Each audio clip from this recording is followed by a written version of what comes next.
Welcome back to Golden Stories, where truth hits harder than karma and every tale leaves a scar and a smile. Buckle up, today's story burns slow, sharp, and unforgettable. A soft drizzle painted the sidewalks silver when Mr. Elijah Kane walked into Eastbrook Bank. He was tall, calm, and wore a plain coat that carried more grace than brand names ever could. No entourage, no flash, just a quiet man with purpose. The receptionist glanced up and offered him the kind of smile that comes with a question mark. But before he could even reach her desk, Miss Kara Whitfield, the branch manager, swooped in like a hawk spotting prey. "You'll have to wait outside, sir," she said crisply, not even looking him in the eye.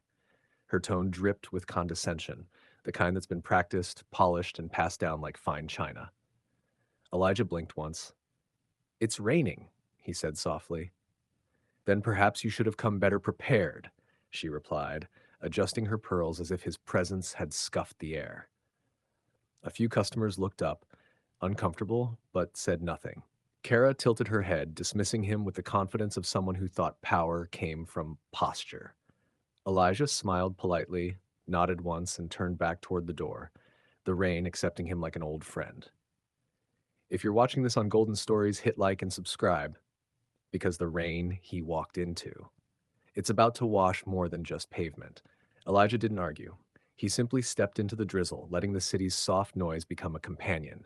The clatter of bus tires, a dog barking in the distance, an old man coughing on the corner. 2 hours stretched like molasses, each second folding neatly into the next. Pedestrians offered umbrellas, a child waved innocently, and a delivery man leaned back on a bench, dozing lightly.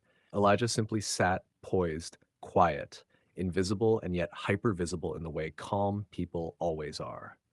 Inside, Miss Whitfield clicked through spreadsheets, her heels tapping an impatient rhythm. She chatted with colleagues, unaware she had become the protagonist of a story she didn't know she was in. She laughed at emails, scolded a teller for a late deposit, and never glanced at the clock in a way that mattered. 2 hours became a lesson Elijah let time teach. Each tick of the second hand was a witness to her bias, a silent juror recording details she assumed were unnoticed.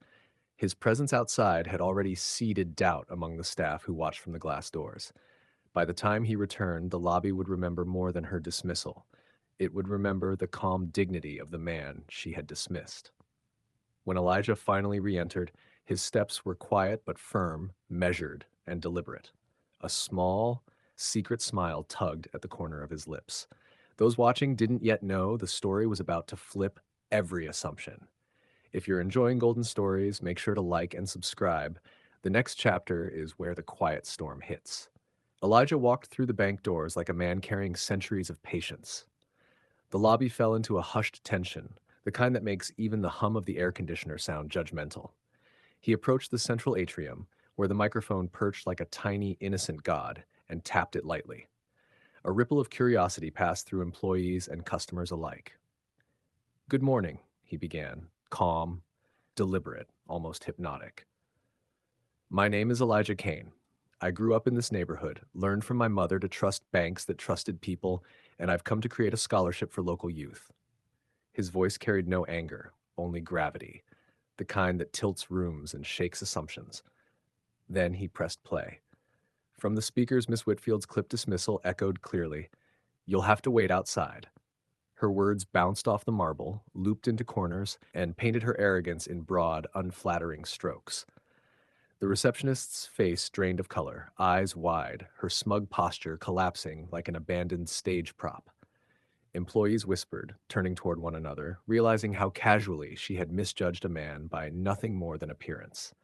Elijah did not laugh, did not sneer. He merely allowed the truth to speak for itself. Every syllable she had uttered in her arrogance became a public mirror, and the reflection was undeniable. The lobby, once neutral, became a theater for accountability.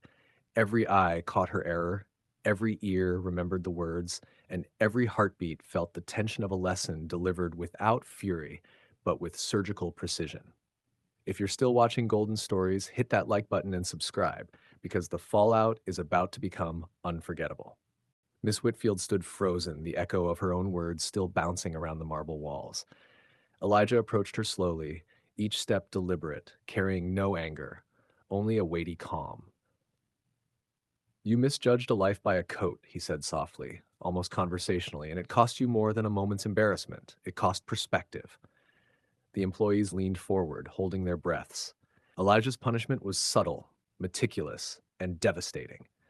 He didn't demand resignations or public ridicule. Instead, he offered her a path that would force introspection, accountability, and transformation. Over the next 12 months, she rotated through dawn and dusk shifts with janitorial staff and delivery teams, listening, learning, and recording their stories. Each moment peeled away layers of arrogance, replaced with humility she couldn't ignore. She hosted monthly forums where the community shared experiences of being judged, each session introduced by her own voice, admitting mistakes and facilitating honest dialogue.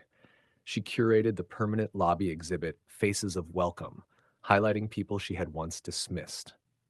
Every photograph, every testimony attached her name to accountability and growth.